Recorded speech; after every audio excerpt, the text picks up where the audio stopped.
This is a 1966 Ford Fairlane.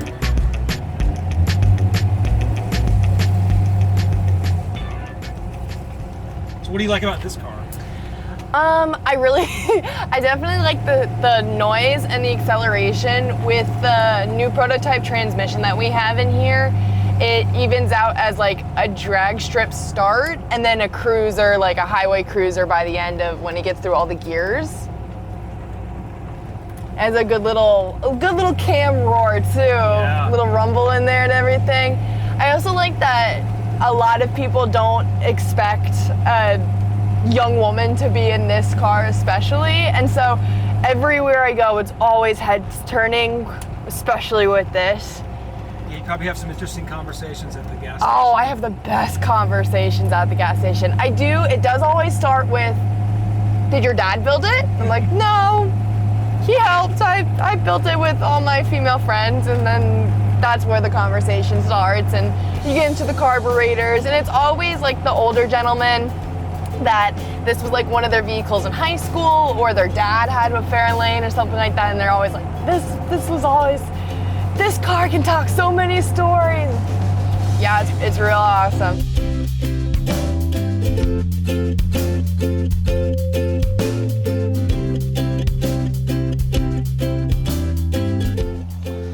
Riley, what the heck are we doing? I don't even know. We're in Florida. You gotta relax. You gotta hang out in the nice, beautiful backyard sun, you know? I tell you what, this is nice, man.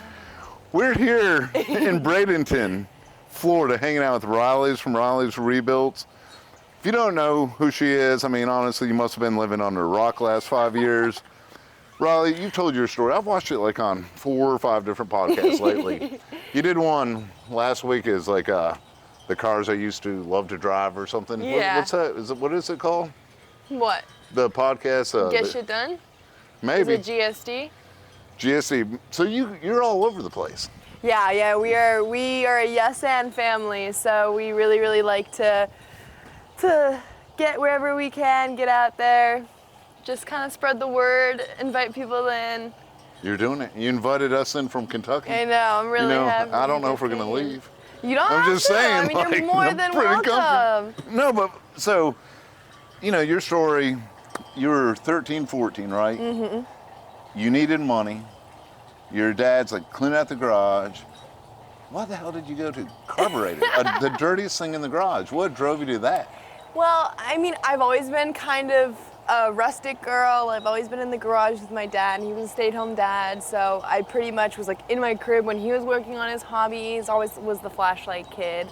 And when I was 13, he kind of pointed me to the garage to find some work, start flipping things. I couldn't work in anywhere else because I wasn't old enough. You're 13, yeah. I wanted my first car, and so there was a carburetor sitting on the shelf. It wasn't that dirty, actually, when I found it. It was pretty pristine and clean, and he taught me. You knew it was worth money. You looking at it like, Yeah, that's I was worth some like, money. Yeah, I need that. And he kind of told me like the turnaround profit, explained what it was, and it's like fuel and air mixture. It's the heart of the car. It makes everything kind of go. And ever since then, I learned it, and I was like, you know what? Let's stick to this and let's run. And so I was doing travel soccer, and so everywhere I was going, I would go on Facebook Marketplace and eBay, pick up old carburetors, bring them back, repair them, rebuild them, and then sell them out. Yeah, it's really never ending. No. Nobody's putting carburetors back on cars. Mm-hmm. So the cores are out there, but in the restoration market, they're looking for the carburetor. Mm-hmm. There's a difference between a restored car and a resto mod. So how do you feel about LS swaps? I mean, honestly. It depends. So I think if your altitude is changing constantly, if you have temperature changes constantly, they're great. We have Edelbrock that's also doing like different EFI options. Yeah. We have Holley's EFI options. So definitely really great when you're changing a lot and you need that computerization to change for you and help out. But with the carburetor, it's just so easy. It's so simple. You can tune everything right there. It takes time to learn, but once you learn, you've got it. Yeah, no, I mean, a carburetor, so you have it here, that same car here in Florida, but you end up taking it to Denver. Right. You actually have to rejet it. Yep. I mean, it can be done. It's It's not something you do with a computer, though. It's mechanically opening that carburetor up, putting different jets Put in different jets, and if you drop a jet, oh, you need a new carburetor. So what's really next? I mean, we're here helping Madi out with her Trans Am because Riley's Rebuilds is rebuilding cars, not just carburetors. yeah, we really liked keeping the name open so we could go down a bunch of different paths. But what's next is probably, I'm going off to my master's in mechanical engineering, which is going to be really awesome. And so just continuing to bring in new projects, yes, and we are doing the Great Race in 2026 this summer, which is really exciting. We opened a new manufacturing division in that. And how'd they get that idea? From me. That's pretty dang cool, right? So I've been kind of shouting it out from the rooftops for the Great Race, and so we'll have 4 new drivers in there and 4 new navigators, and that'll be really exciting because it was like from last summer we had 12 girls driving in one car, and now we have 8 girls driving in 4 different cars. Which is huge. Which is really, really awesome. Honestly, for the manufacturers to get ROI out of it,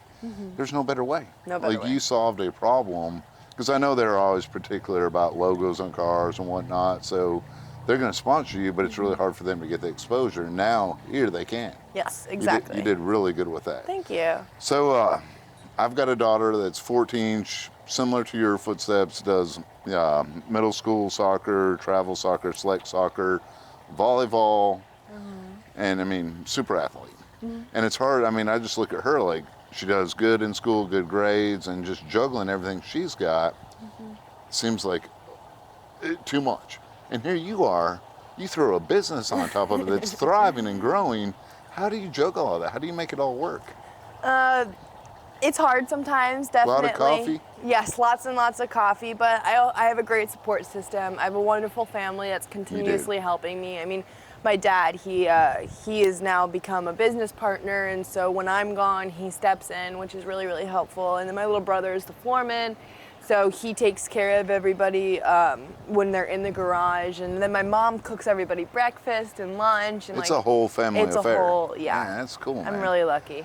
All right, so tell me, in doing this, I know you have a story of like somebody sent you the worst carburetor. Yeah. So do you remember that one, or you want to tell us a story about the worst carburetor somebody sent you? We've had a couple. We have like categories. So I've definitely had cigarette butts come out of carburetors. No way. Yeah, like just. Who thinks that's what you put? It don't look like know. an ashtray. I feel like maybe it was on the shelf and someone was just like. Right, no, Guys, Right? that's crazy though. We've That's had. where the gas goes, man. Right? You don't want flame and gas No. mixing. That is not where you put that. So we've had like that kind of stuff. We've had a huge amount of bugs, Oh, I like bet. nests, hornet nests Oh, yeah. in it and stuff. We also have one category that's like battery acid. Oh. So it gets all grimy like the ethanol. So Yeah. the corn in it grinds up, and like that's why we say get non-ethanol gasoline. That's what preserves your carburetors. It does, you're right. But it's the corn gets all this like grimy ickiness, and it makes all the gaskets deteriorate, and then everything's sticking together. Can you end up cleaning them though? Yeah. Oh yeah. Soda blast it, ultrasonic, and then it's pretty much good to go. We haven't run into a lot of carburetors that we can't do. The ones that we can't are when they're like fully rusted shut, like the linkages are fully rusted. You can't move They're just no anything. good? They're just Okay. yeah. So have you ever had somebody send you the best carburetor? You're like, why did he even send this to us? We have. We also get, so we're Edelbrock's official rebuilding service. So we actually receive pallets on pallets of first, like, returns. Seconds. Yeah, like barely used carburetors that we have to break down, we have to rebuild, and then that's what we put on our shelves. And that's what you retail out of here? Oh, that's killer. How many carburetors do you think you go through in a month? Retail, not rebuild, just do you actually sell in 1 month? 25? That's good. In a month? Oh, I'm sorry, that's probably like 2-3 weeks.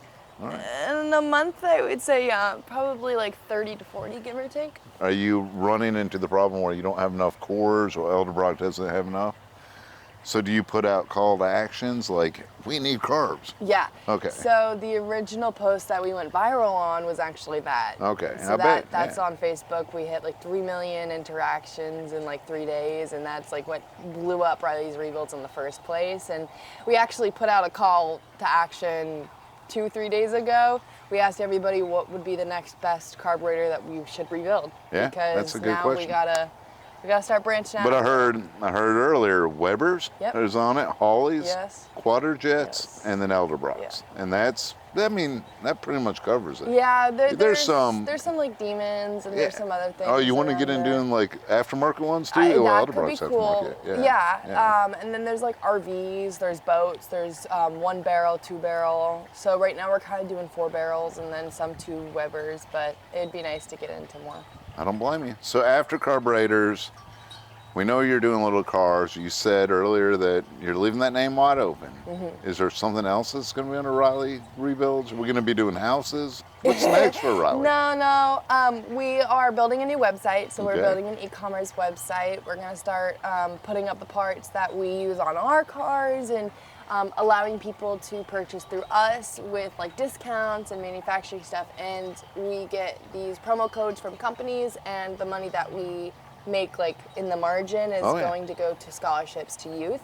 That's great. And then with that, we're also going to work with our sponsors and other companies to make job lists for the youth. That's So really they can cool. find their state and they can find companies that are hiring, training, or just are like accepting people to come into their garage. That's huge. Do you guys have any like swag you sell? Yeah. We have really cute Riley's Rebuilds t-shirts. We have a black and a pink, and then we have a couple other colors if you search Don't it fit in the around. black and pink. You do have other colors? Yeah, we do. I mean, but the black and pink is like if you don't fit into those colors, yeah. I don't want know to if I sell can them help to you. I don't know. Yeah, I like it. Well, it sounds like you got a lot going on. You done really good. You really have, Raleigh. Like for somebody, really, you had this idea. You just had a support staff that let you do this. Mm-hmm. So you're also blessed for your family. I mean, and also this industry is dying for young people to get into it. And I know SEMA's real involved, or you've been involved with SEMA.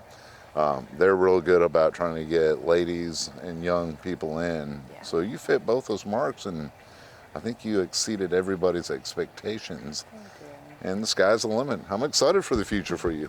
I'm excited too. It gets daunting for sure, especially as a 20-year-old, but Hey, man, you honestly at 20, I was having way too much fun to even think about, doing something for the rest of my life. But I think you found something you're going to fit in. Maybe not for the rest of your life. I mean, I would mechanical definitely engineering say. degree though is wide open. Like, Yeah, you and can- well, physics and math as well. Yeah. So everything's my oyster. But that's why we did it. Is I could choose, but I think it would be really awesome. I find myself in the best part of networking and business, CEO aspects. You can learn business anywhere. I mean, obviously, as You sure can, but by doing it, it's a totally different. Go to school, people will teach you, but actually doing stuff and actually having that experience is priceless. They say there's only 2 ways to learn: read a book or do it. You're doing it.